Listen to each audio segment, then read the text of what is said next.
Okay, thank you. Gizem? I'm Gizem. I'm from Turkey here. I'm working as a game designer. It will take time for me to get used to hearing myself out in the echo, but sorry. And we are making a game, a serious game experience where players can actually go on augmented reality on location, AR on location events to see historic places as they were, how they were in their time.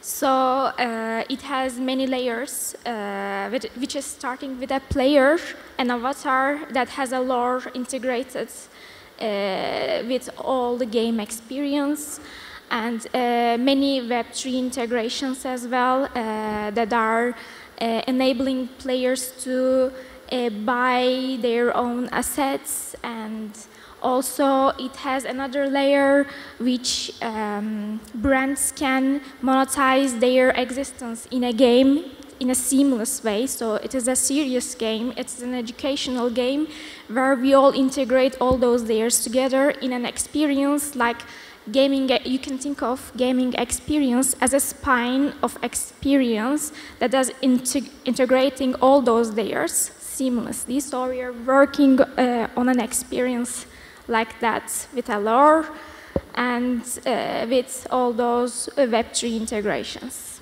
Okay, thank you, Gizem. So let's start by diving into your recent projects. Could you provide a brief overview of the project you've been involved in the past year, maybe some games that you created?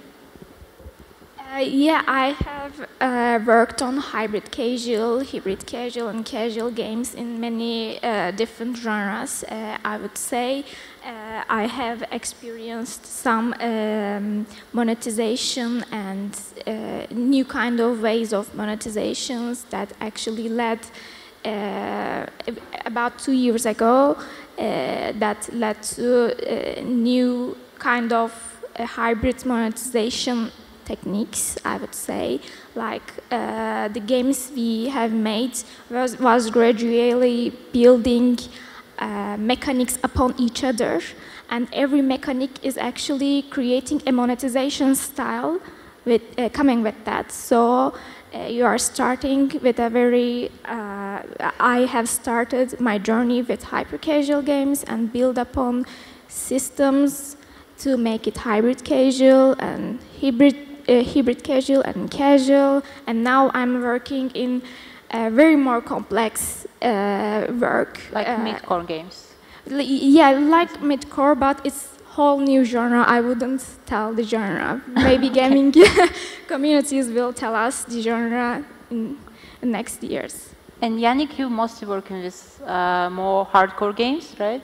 So you have experience about it? Yeah, so we as a company like to develop for audiences that are classically not thought of as like a prime audience for mobile. Because I think as a smaller company, it kind of gives you an edge to, with more limited resources than the big developers or publishers, to go into a more niche market and really kind of find your product market fit that is maybe not as scalable, but still profitable for you as a company.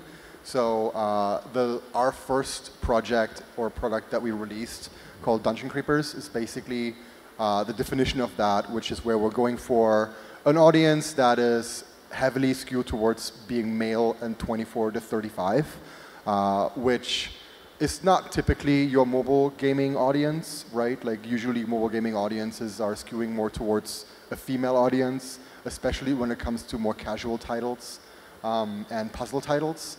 However, we found that going against companies that do this product so much better than you could ever do it yourself, just because they have an abundance of resources, really doesn't give you an edge. You can't really compete against their marketing efforts, right?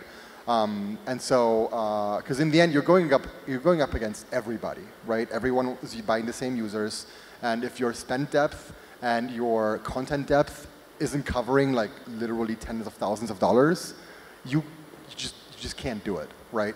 So the game that we've developed is kind of an old school turn-based dungeon crawler in order for us to like kind of prove that this is a product that can actually be profitable at reasonable scale, right? So we launched it like a few months ago. We're having the proper global launch basically this weekend. I just have to press the button now, basically. We found that contrary to most other RPGs, our game heavily relies on ad monetization. So we have about 75% of our revenues are coming from ads, and only about 25% are coming from IAPs, which is pretty unusual for RPGs. Usually it's more the other way around, or 90% plus IAP. One of the reasons why it still works so well is that our product market fit is incredible. So we're running our ads on Meta and Google, and we're getting about a 20 to 25 cent install in the US, right? And our rewarded ads CPM is about 110, which is quite incredible to see. And so I personally explain that simply with the fact that we have built a product for an audience that is underserved, and thus our marketing efforts doesn't need to be as heavy, and it doesn't need to go as deep, because we get also about a 60% install rate on the App Store. So the moment somebody finds our store from wherever they're coming from, I have a 60% chance they're going to install the game. That's a huge number as well.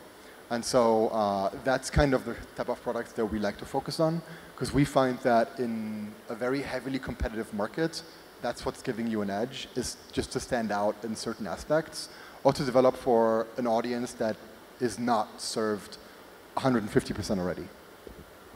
Yeah, actually, there's a recent trend that lots of companies who've been working with hyper-casual games or casual games, right now they try to transfer and start to work with more mid-core games or even hardcore games.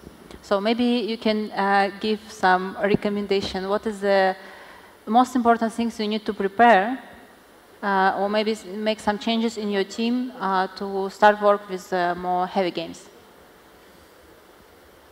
Yeah, I think Yannik can start about game development itself, and maybe Gizem can mention something about monetization.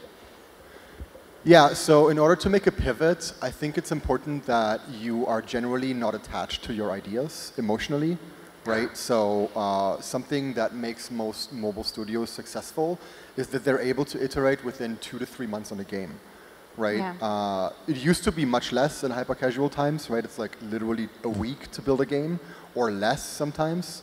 That doesn't really fly anymore in the face of the new monetization strategies that you have to run, and or that the expectation of your audience is significantly higher in terms of the quality that you're looking for, right? So getting into the entrepreneurship of mobile games, it was very hard for me to not start developing a game that I would love to see on the market, but more let myself be guided by a little bit of research and a little bit of gut feeling, right? And so for us to make a decision or to change a decision from we're doing this to or we're doing this other thing now, it really doesn't take a lot.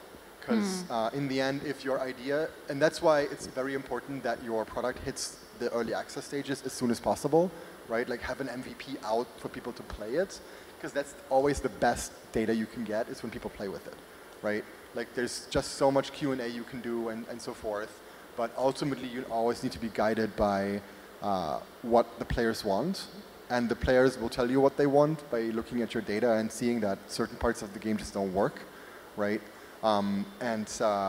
For us, that's basically kind of a 2 to 3 week turnaround in general, where we're reassessing what we've been doing and then deciding if we need to make changes in the team, what people are working on, whether we need more contractors for certain things, right? Yeah.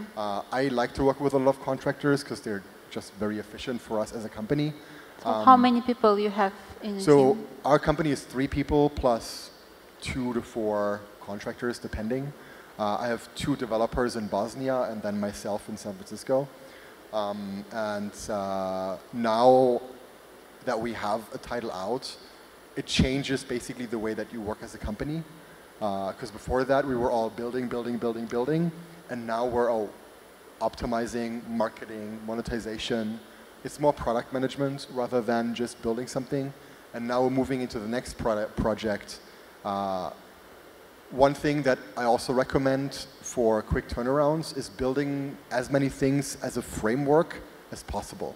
So even if you're trying to pivot from one genre to another, try to build your code base in a way that you can rip it out and reuse it somewhere else without having a lot to change, right? And that is really hard, but it's super worth it in terms of setting it up, right? Like spaghetti code never helps anybody.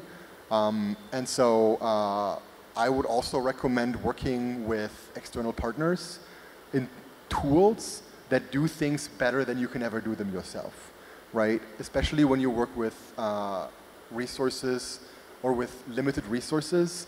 I noticed that the way that we're handling saving user data on the client was really unreliable comparatively to how if I used a tool that works natively in the cloud, right? So currently we're saving kind of everything on the client, and then we're syncing it with a database somewhere when they open and close the app.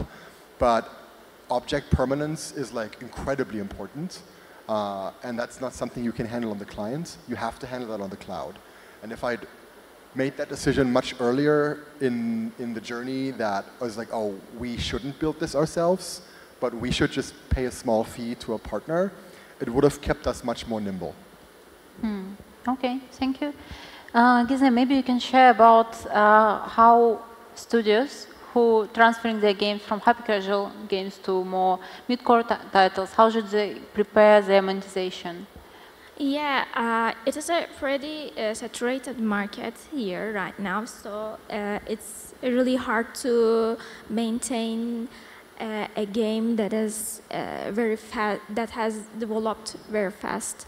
And to do this, actually, to do a game that actually stands in the market, I think it's really important to know that you're doing the best production that you could do. But by doing this, you should start with the mechanics that are really fundamental, that has ability to be build upon each other. So the mechanics that you use, the foundation mechanics should be well taught, and you should think about your audience very well. When you build your mechanics upon those mechanics, and when your monetization strategies, building monetization strategies upon those mechanics, you should be making it in a very qualified way. Now, as I said, the market is really saturated. The only way to be there, continue being played, is to create a game that is actually a nice experience. So I would recommend people to create games that are actually playable, enjoyable, and don't forget that we are doing these games for people, like human. User experience is yeah, user experience is very important. So while doing that, I think this should be kept in mind. Okay, so we already started talk about monetization, and I want to ask about subscription-based model, and especially if we're talking about mid-core and heavy games, subscription-based is something that come to our mind. So how do you see the future of monetization strategies, such in-app purchase, in-app advertising right now? And should game developers who's working for hardcore and games to switch from our old style of monetization to subscription-based right now? What do you think? Did you ask if you should switch monetization up to subscription-based? No, I just want to know what you think about subscription-based. Because, for example, you're making heavy game, right? A hardcore game, but you're still using advertising and you're still using in a purchase. Why not subscription-based? Actually, I recently saw one of the games that was a heavy inspiration for what we built go from their current IAP and rewarded ads model to a subscription-based and one-time IAP monetization model. That means instead of being able to purchase different types of IAPs, they just give you a one-time purchase of $20 or $25, and it basically just takes out everything else, right? Like that's the one-time purchase, you own it for the rest of your life, you get as much content as they still develop, and then the other one was a much cheaper subscription-based model. I think it was $4 or $5. One of the things that they learned pretty much right away is that people were very upset with that. So most of their Discord was up in arms about the price tag. So they originally came out, I think, with $30 for the one-time IAP and $5 for the subscription. And I'm going to say no less than 6 hours, they rearranged their pricing again, down to $19 and I think $4 for the subscription-based. For a business, subscription is obviously amazing, right? The more plannable income you have, revenues you can generate, the better it is. It still is, the question is for those types of games, and that's a decision you have to make on a case-by-case basis, is the revenue ultimately going to be higher than if you just keep on doing what you're doing, right? Yeah. I assume that they have made an internal assessment that that might be the case, otherwise they wouldn't have come to that decision. I think a great way to test this out would be to go and talk to Google and Apple about their subscription-based services. So I know Google recently opened up their Play Pass for free-to-play games as well. Yeah. Before they were only premium-based games. So I think they made that switch at GDC. I talked to them about it. I think that would be a good litmus test whether that is something that people would be interested in. And the other question then has to be, what's your price point, right? Because depending on where you are in your average revenue per daily active user or your ARPU in general, that kind of dictates how much you can potentially ask for. However, your subscription revenue price point is likely to be lower than your general ARPU for a user because most of the money you make from people who spend multiple times and or who don't spend anything but watch a few ads, right? So now you're kind of taking that IAP revenue away from those people. That is a very complicated pricing strategy. And I just say probably make it a pricing test. You can, the way that another game does it in terms of how they're gauging a price strategy is by having a one-time IAP in their game versus multiple IAPs in different versions of the game. You can do that through the Google Play Store. They basically offer you a demo version where you can play either a few minutes or a few runs or whatever you want to do. And then after those 2 runs are finished, they give you a pop-up that says, hey, thank you so much for playing. In order to unlock the full game, pay $7 now, or never come back, basically, right? And then on the other side, they have the normal model, which is IAP whenever you want, and otherwise rewarded ads. And they actually found that if you have a PC version of the game, the version on mobile that does better in their pricing strategy is the one that has the demo version. Because generally, and the way that the psychology works there and the way that kind of we've explained it, is that when you have a PC version of a quote-unquote a proper game, people trust you more.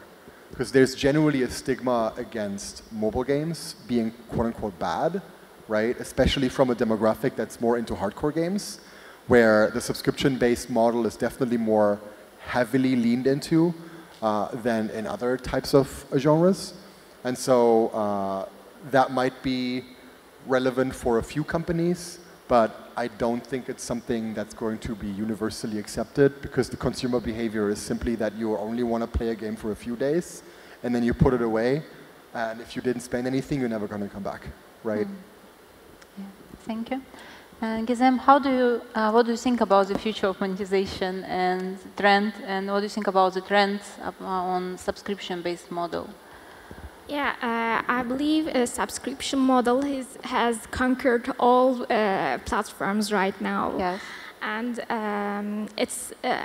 I am even subscribing for many products and can't remember to unsubscribe them easily. So this is a bit tricky, I think, but subscription models has been in gaming for has been there. Always there. Like many games had VIP modes, and also it's not subscription model, but battle passes might be thought about like that. So subscription for work that kind of monetization strategy, you should actually design your game accordingly. Not all these subscription models will fit to all games. All monetization strategies should be well thought to implement into games. So it will be there, but this kind of hype will end soon, and people will say, okay, we get used to it. There are some games that use subscription models very professionally in a very successful way, but the others will stop pushing it. In my opinion. Okay, thank you. So, in what ways has players' behavior and preferences changed in response to global events and social shifts, and how this influenced to your game development decision? Can you repeat the question? I didn't understand what you were saying. Yes. My question is about how global events affect to your game development decision. Something. What affects my decisions? Global events. Oh, global events. Generally, not really. I mean, I guess it depends on the event, but there is a case to be made for certain games with live ops to kind of be within the zeitgeist, especially of online culture, right? Like, I know a few games that kind of turn memes into content, but you have to be really quick, right? Like, maybe 2 or 3 days lead time for this kind of stuff. Otherwise, the meme's going to run themselves out pretty quickly. For other stuff in terms of our game development, I mean, unless it's locally somewhere where my actual developers are, nothing, not at all. Don't really care, to be honest. Our games are non-political in any way, plus our development is kind of global. So yes. Unless it's like a localized event, doesn't really have an effect. Gizem, what do you think about this? We have made a gaming event, I remember, about NFL, and that event, actually it was a hyper-casual game that we made an event. That event was so successful that we were able to generate enormous amounts. So NFL might be native to America, but it has, because America is a very great economy, it has effects even here too. This hype always continues to sport, etc. So yes. Sport events might be global, might be local, but those kinds of events, if you catch the audience in the right time, in the right place, with the right manner, I may say, might help you a lot to generate revenue and catch the audience. In my experience, it was like that. Okay, thank you. I would actually agree with that, because I understood your question a little bit differently. I thought you meant like news events and stuff like that, right? Yeah, probably. Yeah, it's about some news, some things that are going on in the world, and of course it's affecting to user behavior and what people are looking for in games, like what you see in real life. Sometimes you maybe want something the same in the game, or maybe you don't want to see this in the game. Yeah. I mean, generally, like, I definitely agree there. And we do something similar. We don't have massive live ops, but generally when we do run things, they are event-based, right? Like, there's often it's a little bit of an intersection between like online media and the game itself. So it could be like the launch of like a new TV show, or like something that, you know, like kind of the nerds are looking for, because that's kind of our target audience, right? Yeah. If there's like a big anime going down, or there's like the new Fallout TV show is coming out. That like Venn diagram of our audience fits quite well. And the lead time for those types of events is large enough for us to be able to prepare that properly. Obviously, we don't actually have any of those IPs, so we kind of just have to do a little bit with like a wink, wink, nudge, nudge, right? Like where it's not the brand itself, but it's kind of obvious what we're going for, right? And that usually works pretty well. That's actually where a lot of our IP revenues are coming from. But outside of that, you know, it's certainly something that we think about, but it's not like a major part of our strategy. By the way, the audience of your game, because the game is pretty niche, so the audience of your game, how do you understand who these people are and how do you interact with them or maybe create some communities? Which resources you're using for this? So I think for every developer, it's crucial to build Discord servers and stuff like that, right? Yeah. Specifically Discord servers. I basically plastered the Discord invite button all over our menus, right? Just to like make it real obvious that we have a Discord. It's ultimately kind of the best compliment you can get from a player is when they take their time out of their day to communicate with you. It means that they care enough to give you feedback, right? For us, the Discord has become basically indispensable like feedback tool, not just for content, but also for bugs. Like we're only 3 people, we can only test so much, right? Like in the end, what we see in our tools, in analytics tools, is the technical errors, but there are just sometimes unintended things that we never catch, where some player is like, oh, why is this happening? Or why did you do that? Or what's this menu for? And we're like, oh, never even knew that, right? And so like, that's great. And then on the other hand, it's just fantastic to talk to players that obviously the retention of those players is much higher, right? And these are also often spenders. And so giving those players/payers a venue to either rant or report bugs or give you feedback on content that they like to see, it's incredibly useful. It's more qualitative than quantitative. But if you combine the 2 approaches by running maybe an in-game survey and kind of combine that with your qualitative feedback that you got, you have a winner on your hands, right? Like if you're continuously showing effort to the community, it builds up naturally, right? Like at the start when you don't really have a community yet, it can be a little awkward because there's no one saying anything, right? But the moment you kind of have a few players that keep it going and you're very active about it, it naturally becomes a more flowing conversation on a day-to-day basis. And it also shows new players that join that there's something going on, right? So what type of content you mostly sharing? Like about something about bugs or mostly some maybe... Yeah, so we actually implemented a new game mode based on that feedback. So since it's a dungeon crawler, our specific game that I'm talking about, it has a set amount of levels, right? It has 10 levels, there's a few boss fights and all that kind of stuff. So the core gameplay loop is like you run, loot, level up, die or win, right? And then you do it all over again. Like you unlock stuff, you become stronger, and then you try again, right? And that was fun, but one of the issues that players ran into, or that we ran into, is that the moment your hero party is fully decked out, and you're like, they're doing amazing, the game is over, right? You're just like, oh, I would have liked to play a little bit longer with that specific party, right? And so what we built on top of that was basically we built in an endless mode. So we changed a few things about the way that you can, that the game, the algorithms kind of choose the enemies and the floors and the rewards. So it took us about 2 weeks to properly implement that. But now we have a second game mode, and it's actually more popular than the first one, right?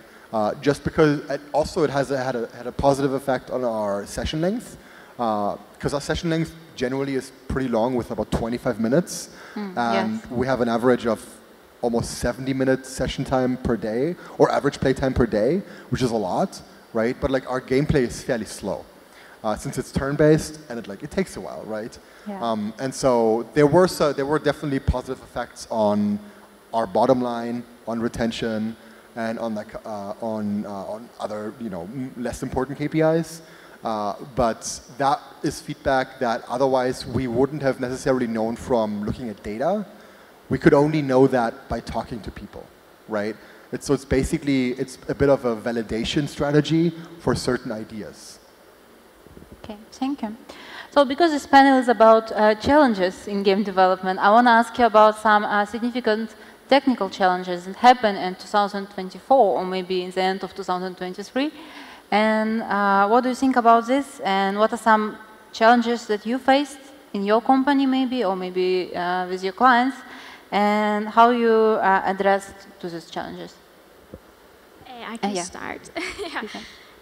Actually, because we are working on Web3 features, it's a huge challenge, like all wallets and all of the Web3 integrations are very hard, and even if you're using external tools, their integration is a mess, I would say. But when we are improving, always improving, and when we will be settled on that matter, I think there will be a seamless user experience in Web 2 and Web 3. People will be playing the game, even if they care about Web 3 features or not, they will use them seamlessly, etc. But for the other challenges, market is actually very saturated right now. It's not direct challenge for development, but because of the market, actually, we are working on a module that will be helpful for marketing issues. And also, the Discord might be also helpful. Having a game community is also helpful. So we're working on those kinds of stuff right now.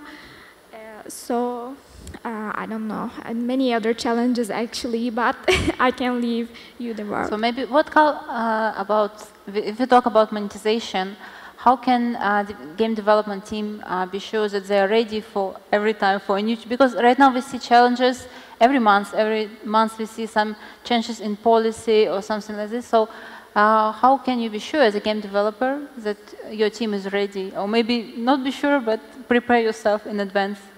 Yeah, as I said, always creating systems upon each other, creating modular systems. Game systems should be also modular. When you start with the basic, the base that can be built upon, and use them as points, checkpoints, you would see at that checkpoint you have reached kind of a saturation in your game, so that you can now add another monetization layer. Like first you do a mechanic and then you add the monetization layer and another mechanic and another monetization layer. Now that you have a whole game experience that have been built up in milestones and implemented nicely.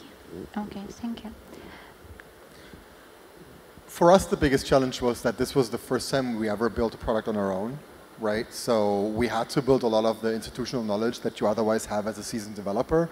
We had to build it ourselves. So one of the challenges for my other developers is that most developers are specialized, right? So within a larger team, they own a specific part of the development process. And when you're a really small team like we are, you kind of have to own everything, right? So one of the first things that I had to teach them is that they are responsible for the entire product. That they're going now from being an animation programmer to a general software engineer that owns the entire journey. And that comes with its own very unique sets of challenges, because now we don't have subject matter experts that can help you out when you're getting stuck, because everybody is on the same level, right? Yeah. Still, people have their, people have their expertise in certain things, but if you're developing a project or a product from 0 to 1, you're constantly running into knowledge gaps, right? And those knowledge gaps can really hold you back. And one of the fantastic ways that we found to close them is generative AI. ChatGPT has been incredible for us in order to get a starting point, right? Like, it doesn't solve your problems for you a lot of the times, but it's a fantastic tool to start your learning process and to tie the ends together from a human perspective, right?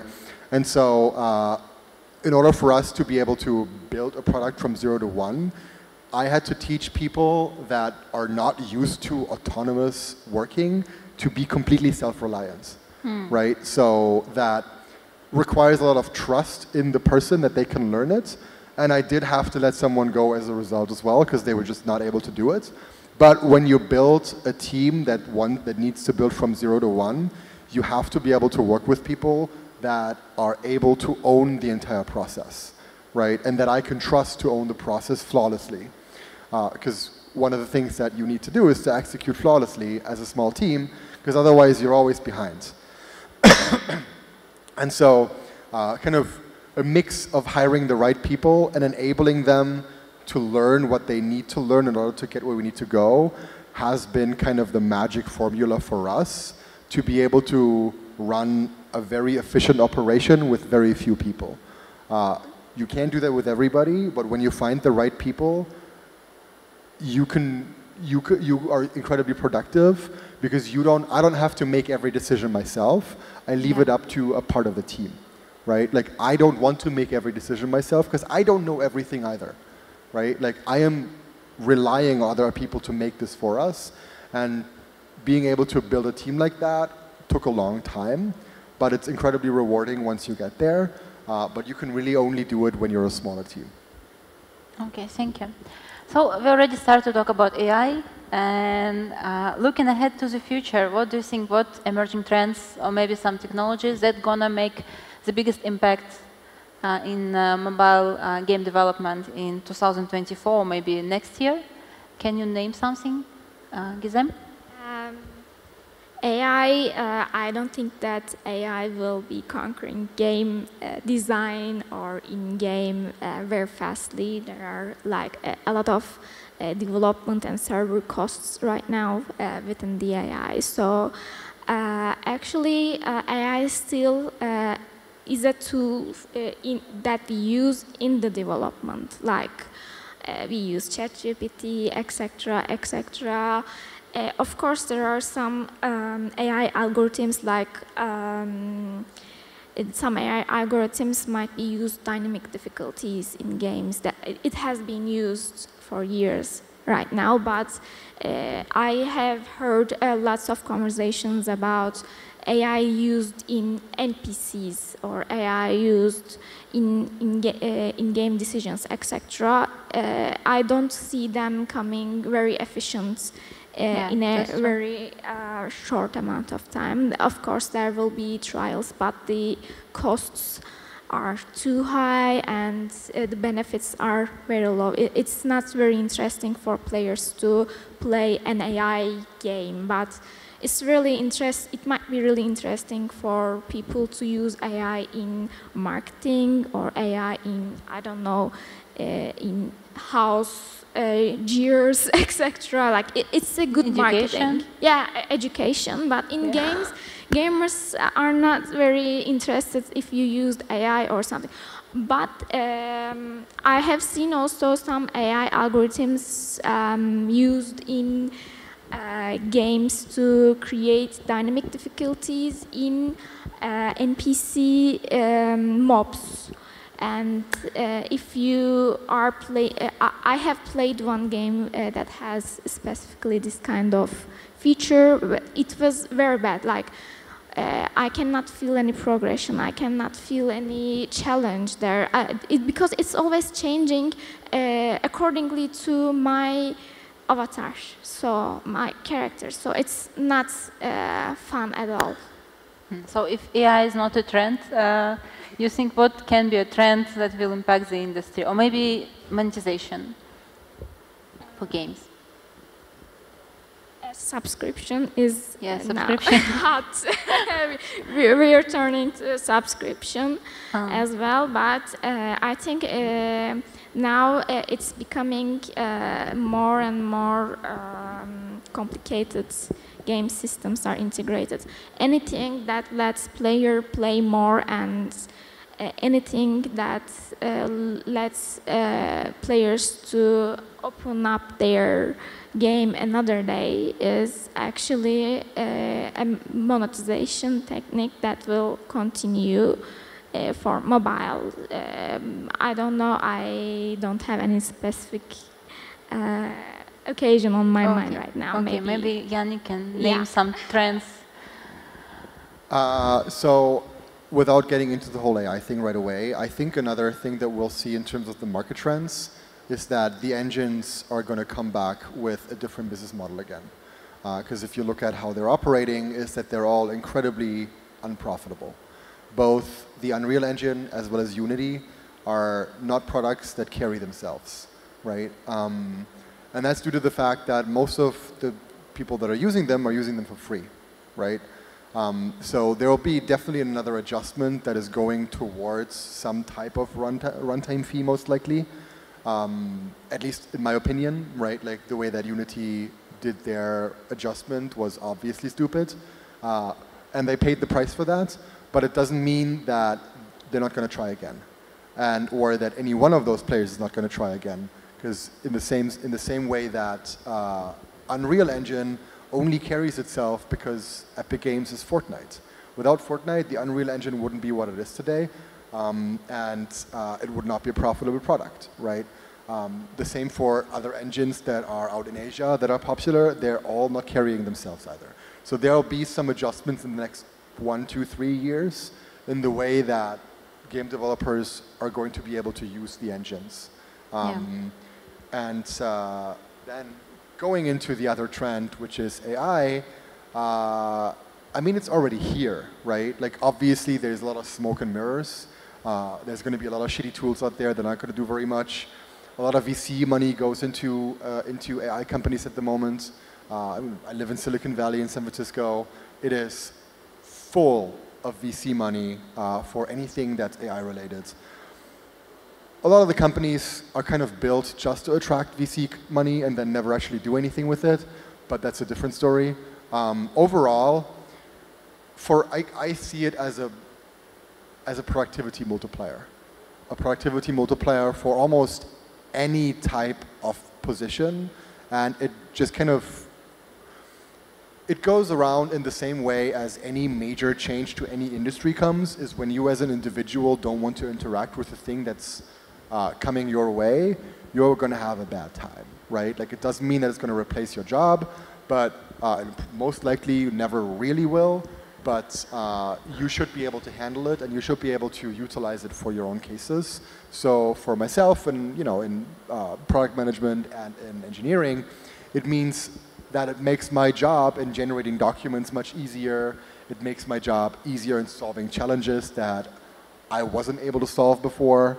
There are certain ecosystems that will be built within the engine, with Unity or whichever, that will deeply integrate generative AI system so that they can answer you questions more specifically about their architecture, which currently is very hard for any Gen AI to do, just because they don't have access to that.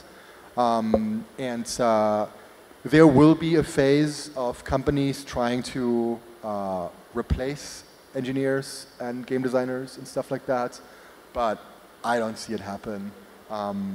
For the most part, because most of the games that they build are pretty terrible. They're kind of shovelware, right? It's just like a new hyper-casual game, which the market has decided they don't need anymore. So it's going to be a long time until there is any type of game that can actually make a good game according to a consumer, right? A technically impressive demo is something else than a usable product for a consumer. So in that sense, I'm not super worried. I'm excited about what's coming up. Like, me as an entrepreneur, as someone who is obviously always looking for ways to improve processes and to save money and to be more efficient. I am loving the way that it goes, but in order to put together a cohesive gaming experience, you'll still very much need the people to do it. Yeah. I think Yannik mentioned right, and we see this trend actually in the gaming industry right now that lots of people are losing their jobs. So let's switch to a more individual level, and maybe you can say how can you be sure about yourself that you are ready to all the challenges that's coming and that your skills are relevant to the industry changes. Maybe you can provide some insights about this, Gizem. Yeah, actually those layoffs are actually, I think, kind of a trend that has been coming up among the studios. It's not about the, I don't believe that they're all about the metrics, etc., etc. It's about the team dynamics, maybe the upper management decisions, abilities of management, etc., etc. Things like that. It's not about the gaming costs are too high, now we're in a crisis, etc. I don't see them like that. I know the narrative is that way, but I don't read it like that. Actually, change in changing the team in order to create a fresh mind, new mindset, in order to create innovative games, maybe they need to change teams, but I don't think that AI is the reason for that. Maybe AI might have took some seats from some artists, I don't know, but I don't think that it's the reason for layoffs, these huge news, but it's more about company management style. And maybe some companies started this trend and the others are just curious about it and trying how it will work. I don't know. Okay, Yannik, what do you think? Yeah, so I mean, I personally was affected by layoffs from a gaming company last year. I switched from when I was working at Facebook to a startup, and that startup was terribly managed, unfortunately. And so after about a year and 6 layoffs or something, I was my time too, and I was honestly kind of glad that it happened. But obviously, it sucks, especially in an environment where gaming still doesn't seem to have hit rock bottom yet. Hopefully, we're getting pretty close, but we're still seeing basically on a daily basis companies laying people off. AAA developers, small studios, indie studios, anything in between, right? And that comes still on the heels of a growing market, right? That just speaks to the excessive hiring and bad planning that has happened during the pandemic. And people are still paying for it. And to a certain degree, layoffs have always been a part of the gaming industry, especially for AAA developers who have hit reliance cycles, right? They develop and hire. Once they're done, they fire, right? Now it also affects mobile game companies, since macroeconomic developments have made it harder to advertise. It's harder to monetize. So for me personally, as an individual, it was kind of the kick in the butt that I needed to kind of start some of the things I've always wanted to do, right? So I was in the lucky position that I've had enough money to just sustain myself for a couple of years if necessary. But overall, I really wanted to learn more skills that weren't part of what I was doing before. So in order to make myself more valuable for a next position or for whatever project I'm trying to start, right? That's why I started my own company. It's because I wanted to learn. I wanted to learn how the entire process works.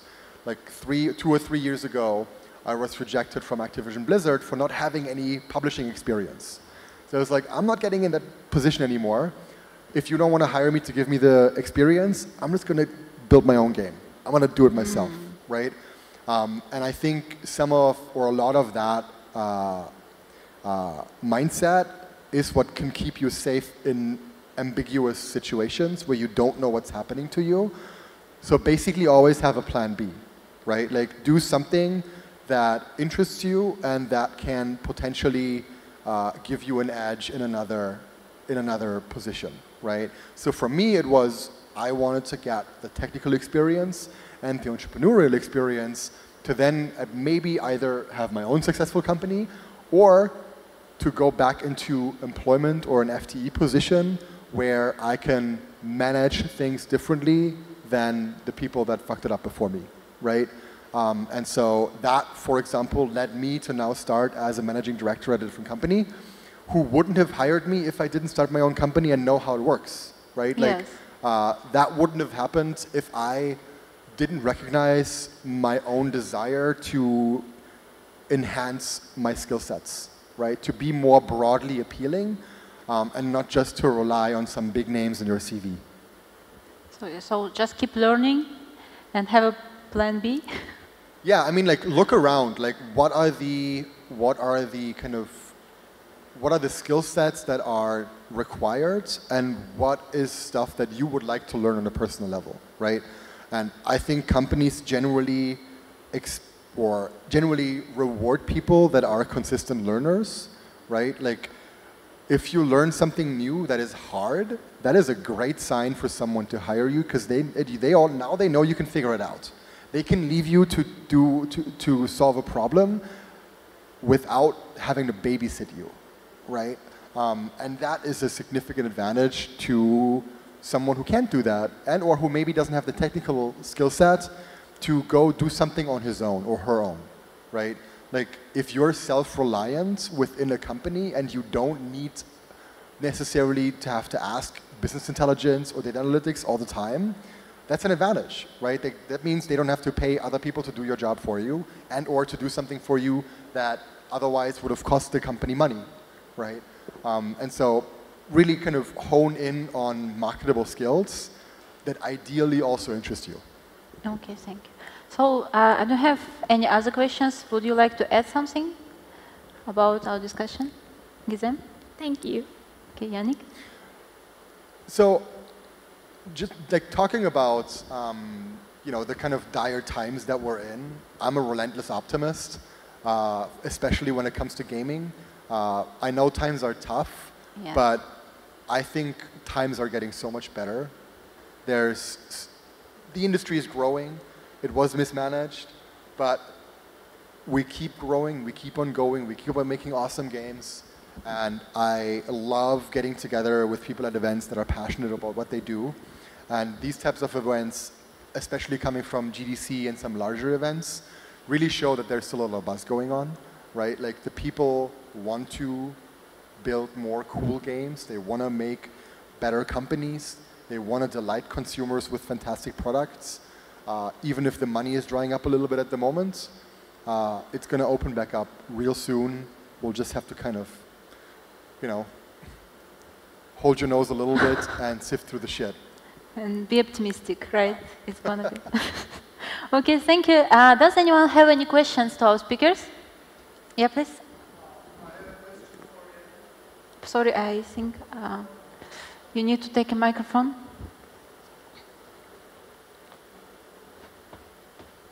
Thank you. There's another one. Is this okay? Yeah, I guess so. Yes. So my question is to Yannik. At the beginning of your speech, I think you mentioned 75% of your revenue is coming from the advertising. And this is a two-parter. What was the main reason you delve more into the advertising side of the revenue stream? And I think you also mentioned your game was a hardcore game. Generically, the hardcore games, as far as my knowledge goes, more into the subscription method or maybe in-app purchase side. What was the main reason for your delvement into the advertising side of the revenue stream? Yeah, it was a bit of a mix of happenstance and inexperience, basically. Rewarded ads were easier for us to implement into the game than the IAP mechanisms with the store. So that was just what was out first, basically. Like that was the first thing that we ran was ads. And they were implemented in a way that they make gameplay, that they enhance the gameplay, right? So it's not just like, here have your daily rewarded ads and just watch ads for reward, but like, oh, you died, watch an ad to revive. Or you get to a shop section within the game, you don't have enough currency, watch an ad to get more currency that you can only use in this shop, right? And so these high quality placements are engaged with by about 60 to 70% of our users, which is a lot, compared to the normal like daily rewarded ads, which maybe 10% are using, right? So that already showed us that these type of ads have not just monetizable value for us, but they have value for our users. And so we kept them in after we've put in the IAPs, right? And the IAPs, basically, we don't really push them at the moment.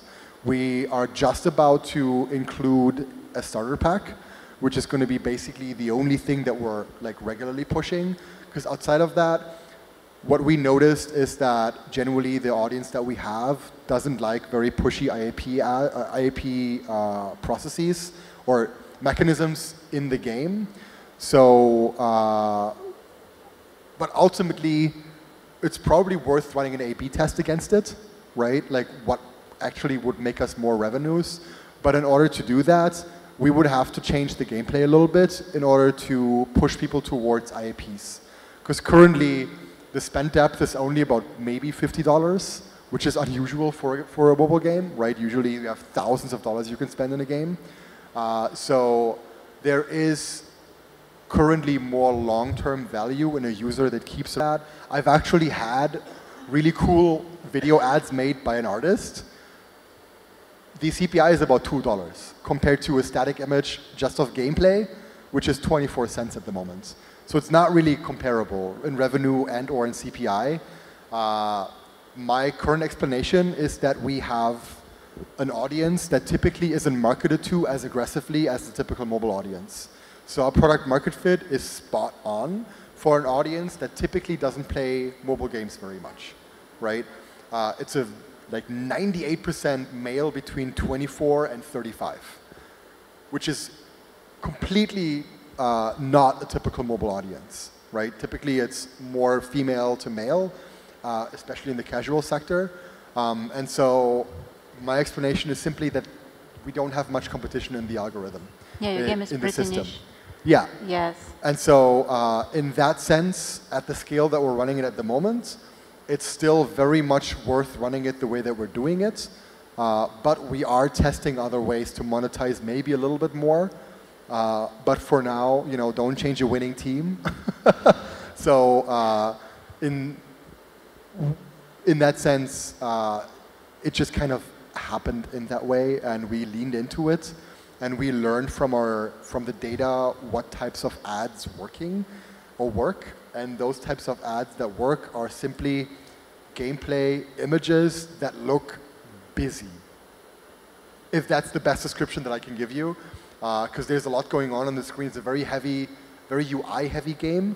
And so it just kind of looks interesting, I guess, to those people, because they don't get a lot of those games. Okay, thank you a lot. Any other question?